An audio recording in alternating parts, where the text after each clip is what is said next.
नमस्कार, Radhe Krishna. Welcome to Shyam देवानी जी। तो दोस्तों, आज की वीडियो है सफला एकादशी की, जो कि हमारी 9 जनवरी को है और ये साल की पहली एकादशी और सबसे बड़ी एकादशी तो खैर नहीं कहेंगे, साल में हमारे 24 से 26 एकादशियाँ आती हैं और उन्हीं में से एक ये एकादशी है सफला एकादशी। तो हमारी नए साल पर पहली एकादशी आ रही। कहने का मतलब ये है कि जब साल की शुरुआत हुई है तो साल की शुरुआत में ये पहली एकादशी पड़ रही है, सफला एकादशी।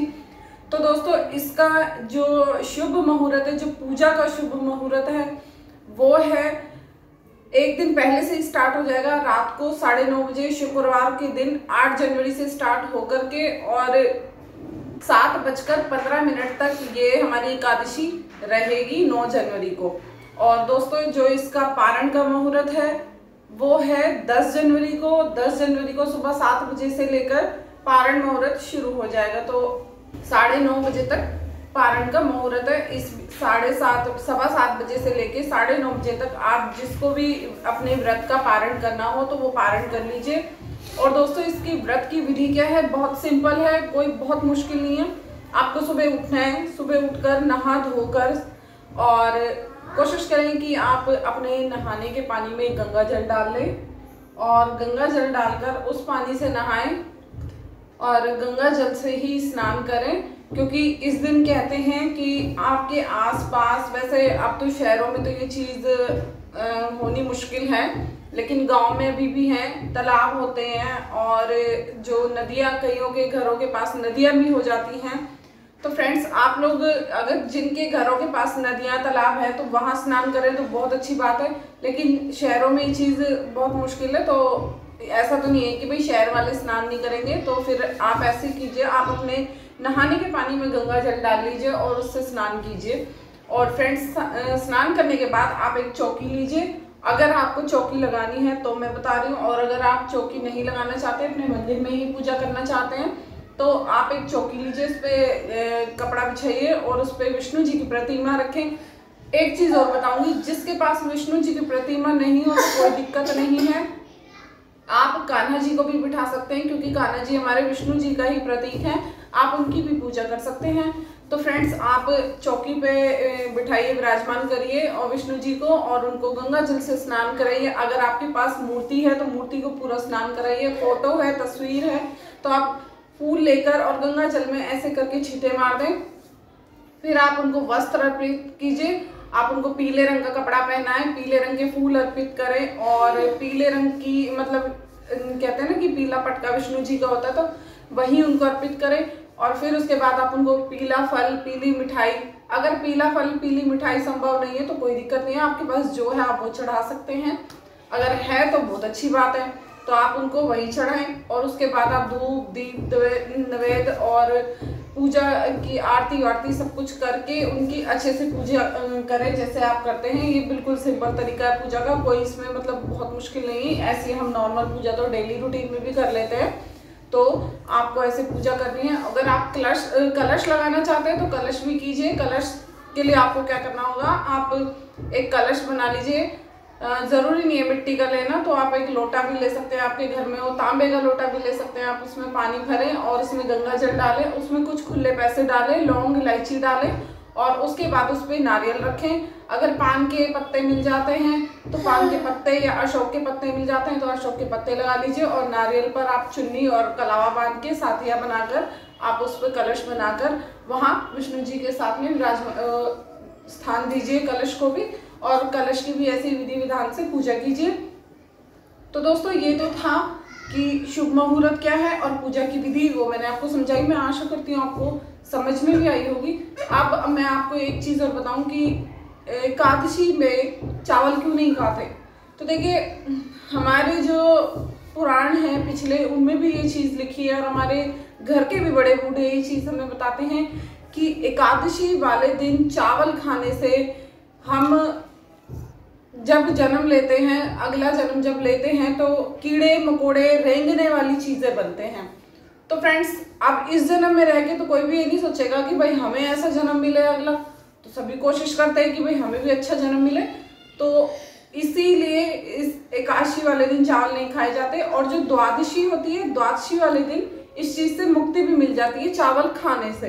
तो फ्रेंड्स, इस दिन आप एकादशी वाले दिन ना तो चावल खाएं, ना ही भगवान को भोग लगाएं, और द्वादशी वाले दिन आप चावल बनाकर भगवान को भोग अर्पित करें। और अगर संभव हो तो आप किसी गरीब को दान भी दें। अगर गरीब को दान ना दे पाए तो मंदिर में जरूर भिजवा दीजिए, या कोई आस पड़ोस में आपके पंडित हो, पंडितानी हो तो उनको जरूर। और दक्षिणा जो आपसे बने 5, 10, 11, 21 जो आपकी क्षमता हो, जितना आप कर सकते हैं वो जरूर करें, और दान भी जरूर निकालें। लेकिन द्वादशी वाले दिन चावल का दान करना है, और एकादशी वाले दिन आप चीनी या फल फ्रूट का कर सकते हैं। उस दिन आप चावल का खास ध्यान रखें, चावल न खाने, न बनाने, न भगवान को अर्पित करने, न ही दान करने। इसके पीछे एक छोटी सी कथा भी है, तो वो कथा भी मैं आपको सुना देती। तो आइए आप इतने मेरे लड्डू गोपू के दर्शन कर लीजिए और मैं आपको कथा सुना देती हूँ। तो फ्रेंड्स, ये है मेरे लड्डू गोपू, और दोनों तैयार होके बैठे हुए हैं, और इन्होंने सुबह स्नान करा है और स्नान करके तैयार बैठे हैं। ये कोई ऐसा दिन होता है इनका जो स्नान नहीं करते, तो वैसे रोज ही स्नान करते हैं। फ्रेंड्स, चलिए मैं आपको कथा सुना देती हूँ। तो एक बार बोलेंगे हम, जय जय श्री राधे, जय जय श्री राधे, जय राधे कृष्णा। तो दोस्तों सुनिए ध्यान से कथा। पद्म पुराण के अनुसार चंपावती नगर के राजा थे महिष्मान। महिष्मान का बेटा लुम्बक गलत कार्य करने लगा था। वह सदैव ही पाप कर्म करता रहता था, जिससे राज्य की जनता दुखी थी।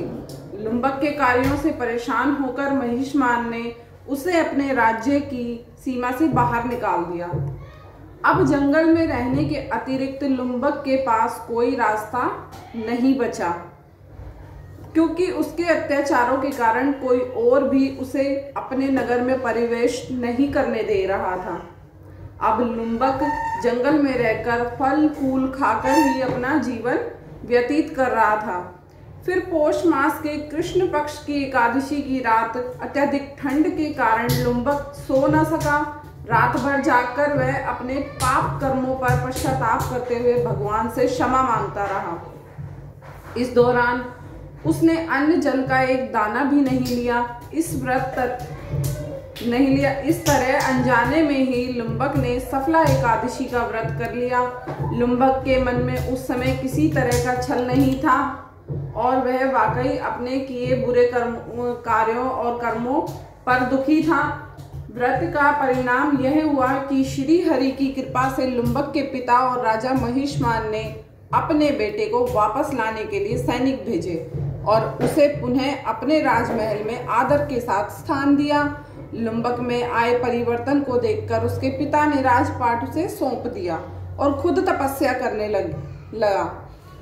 लुम्बक ने जीवन भर विष्णु जी की पूजा की और अपने राज्य की जनता का ध्यान रखा। जिस प्रकार से सफला एकादशी का व्रत करने से लुम्बक को फिर से अपना राजघराना प्राप्त हुआ, उसी प्रकार से जो लोग सच्चे मन से इस एकादशी का व्रत करते हैं उन्हें भी अपने सभी कार्यों में सफलता प्राप्त होती है। तो दोस्तों ये थी कथा, छोटी सी ही थी, बहुत बड़ी नहीं थी।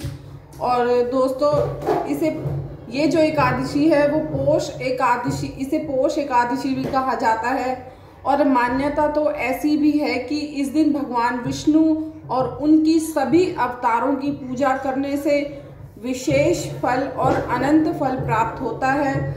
और एकादशी के सभी व्रतों में सफला एकादशी के व्रत को श्रेष्ठ माना गया है, और इस व्रत को सच्ची निष्ठा और आस्था के साथ जो करता है उसको सौभाग्य और सफलता की प्राप्ति होती है। और दोस्तों मैंने आपको इसका जो शुभ मुहूर्त वगैरह था वो सब मैंने आपको बता दिया। तो आप भी ऐसे ही व्रत करें और विधि पूर्वक करें पूरा। जैसे मैंने बताया आपको, बहुत बड़ी विधि नहीं है, बिल्कुल ईजी है।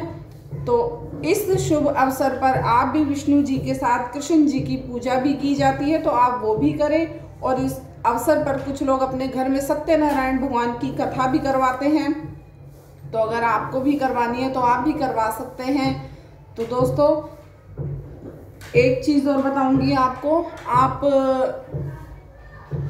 और इस दिन आप जब भी आप विष्णु जी भगवान को स्नान कराएं या कुछ भी, आपको पूरे दिन एक ही मंत्र जाप करना है, ओम विष्णुवे नमः, ओम विष्णुवे नमः। तो दोस्तों थोड़ी सी डिस्टरबेंस हो रही है क्योंकि बच्ची बोल रही है साइड में। एक मिनट बेटा चुप हो जाओ।